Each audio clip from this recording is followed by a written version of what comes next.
सृजन घोटाला सुशासन का एक बड़ा गिफ्ट है बिहार वासियों को। और इस सृजन घोटाला में चार्जशीट हुआ है केपी रमैया को, और कुछ पदाधिकारी और पकड़े गए हैं, कुछ और पकड़े जाएंगे। लेकिन सृजन घोटाला के जो प्रणेता हैं माननीय सुशासन बाबू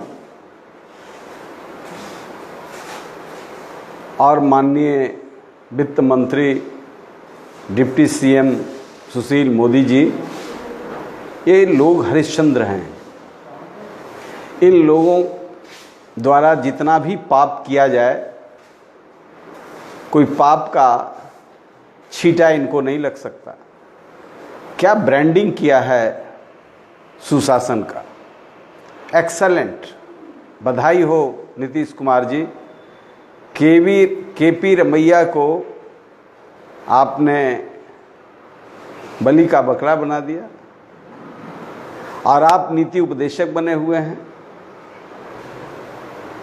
ये साधारण अर्थशास्त्र का जानकार ये बतला सकता है, या जो हिसाब किताब जोड़ता है, जो संविधान को का जिसको जीरो ज्ञान है, वह भी ये जानता है कि फाइनेंशियल ईयर में पैसा का टोटल हिसाब कितना भी लूट हो तो उसका हिसाब मिल जाना चाहिए। लेकिन वो हिसाब नहीं मिल रहा है। वर्षों वर्षों से इस साल का उस साल हो रहा है। इसका मतलब मुख्यमंत्री और वित्त मंत्री इस घोटाले में सम्मिलित है। एक पदाधिकारी पर तो अनुशंसा किया गया उनको सस्पेंड करने के लिए। जब लगा कि मुख्यमंत्री खुद फंसेंगे अनुशंसा ना करने के लिए, तो 4 साल के बाद उनका सस्पेंशन के फाइल पर आदेश जारी होता है। बड़ा हुड़ार और बड़ा सियार, दोनों लुटेरा, सुरक्षित नीति उपदेशक। और क्या न्याय का प्रक्रिया है, क्या जांच की प्रक्रिया है कि इतना मोटा फाइल हो गया, लेकिन मूल व्यक्ति पकड़ा नहीं जा रहा। मूल व्यक्ति नीति उपदेशक बना हुआ है। इसलिए आज राजनीतिज्ञों से विश्वास लोगों का उठता जा रहा है कि चोर कभी नहीं पकड़े जाएंगे, सरकार चाहे जिसकी है। और आश्चर्य तो तब होता है कि माननीय प्रधानमंत्री नरेंद्र मोदी सृजन घोटाला में बचाने के लिए इस भ्रष्ट नीतीश कुमार को उनसे हाथ मिला लिया। इससे बड़ा कोई उदाहरण प्रधानमंत्री जी नहीं हो सकता है।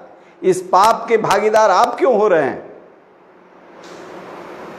भाई, सत्ता के लिए कोई आदमी इस तरह से भ्रष्टाचारियों को बचाएगा? ये दलित के आईएएस ऑफिसर्स थे। ये दलित ऑफिसरों के माध्यम से दलित बच्चों का वजीफा खा गया लोग, और ये यही लोग नहीं खाया है। इसका बड़ा हिस्सा सरकार के मुखिया को मिला है। और तब ये सब भ्रष्टाचार चल रहा था। और सृजन घोटाला में तो कोई जांच की जरूरत नहीं। एक मामूली विद्यार्थी अर्थशास्त्र का,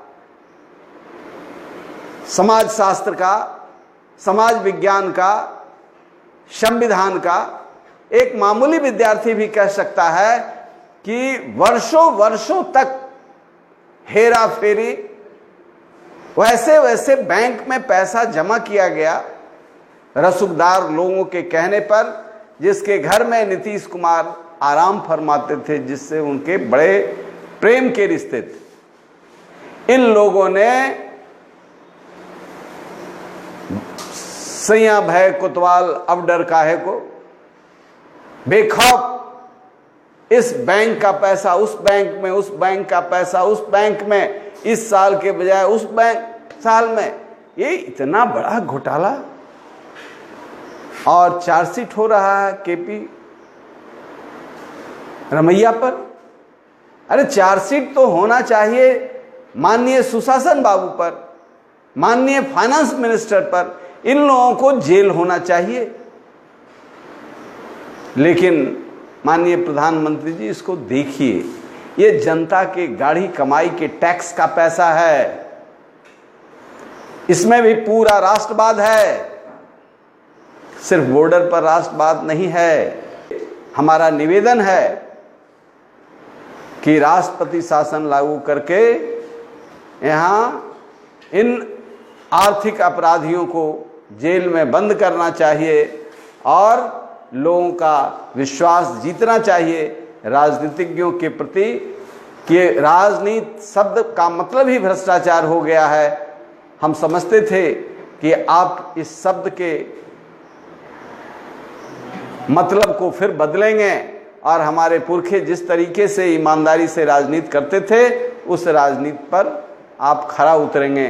लेकिन नीतीश कुमार को संरक्षण दे करके आप भी जनता के कटघरे में हैं, आपको भी इसका जवाब देना पड़ेगा।